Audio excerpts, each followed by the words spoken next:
Hey, my name is Martin and in this video I would like to talk about my bass drum pedal, the P16 pedal built by Schoßleitner Technologies.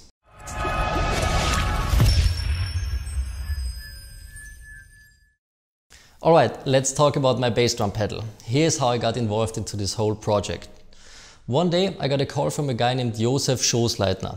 He told me that he has designed a bass drum pedal tailored for his needs, and he asked me if I would be interested in testing one of those pedals and if I want to give him extra input on how to make this pedal even faster and more versatile. And that's what I did. The smart thing Josef did at this point is that he didn't just ask me to try his pedal and give him extra input. He also asked my dear friend Sebastian Lanza, drummer for Obscura and Panzerpalette, to do the same. So after we tested his pedals, Josef started implementing our ideas as well. He changed some things a little bit, and then a couple of weeks later we got our pedals exactly how we wanted them to be. Now I'm going to show you the special features of this pedal, but before I do so, here's a little disclaimer. I'm not a part of Josef's company, so I don't earn any money by showing you the features of this pedal. But I really like how this pedal feels and how it's helping me to transform my ideas to the drum kit. Alright, here we go.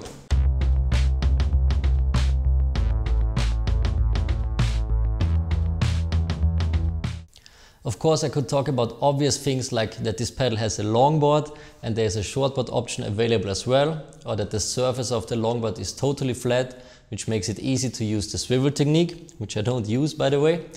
But let's put those things aside, because these factors I just mentioned are pretty basic nowadays and can be found with almost every direct drive pedal on the market. I want to show you the little details and tweaks which just make this pedal different from other bass drum pedals. So let's start with number one, the hoop clamp. It's crazy that until this point no company out there has thought about a better way to attach your bass drum pedal to your bass drum. Regular hoop clamps apply constant pressure to the bass drum hoop, and if not used properly, these hoop clamps can scratch your bass drum. The P16 pedal uses a different system. The bass drum claw is placed underneath the hoop of your bass drum. This way the weight of the bass drum is placed on the pedal and you don't scratch your bass drum hoop. So all you have to do is lift your bass drum, slide the P16 pedal underneath, close the gap between the hoop clamp and the bass drum hoop, and then you're good to go. When using a P16 double pedal, the two beaters are placed extremely close together. This way you get the same sound out of both beaters. Regular double pedals tend to produce different sounds with the right and the left beater, because they are not placed close together, and most of the time one beater hits close to the middle of the bass drum head, while the other beater is a bit off, which results in a different bass drum sound.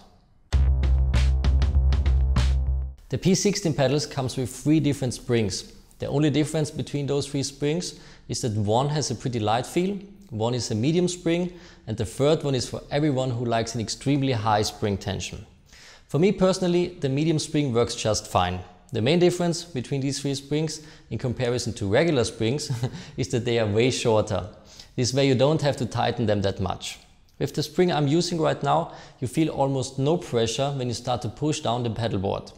But the great thing here is that once your beater is getting closer to the drum head, the force you need in order to hit the bass drum head increases exponentially.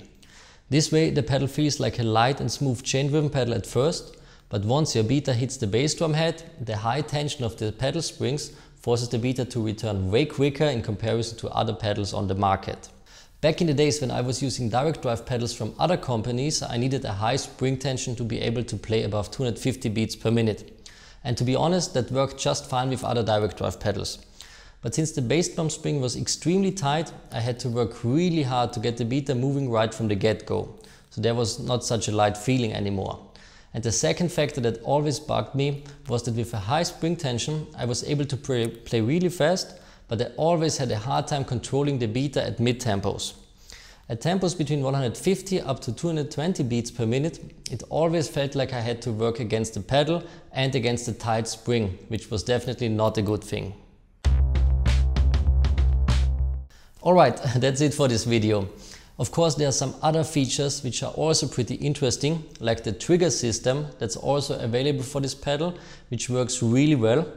The fact that you can even mount Axis E-Kit triggers on this pedal is quite cool as well, and so on. But more about these topics in another video. If you want to learn more about this pedal, make sure to check their website. You can find the link in the description of this video, up there or down somewhere below. And if you have any further questions, feel free to contact Josef personally. He's just awesome and always willing to help. Alright, that's it for this video. I'm going to end this one with a short double bass demonstration. Keep on blasting. Bye.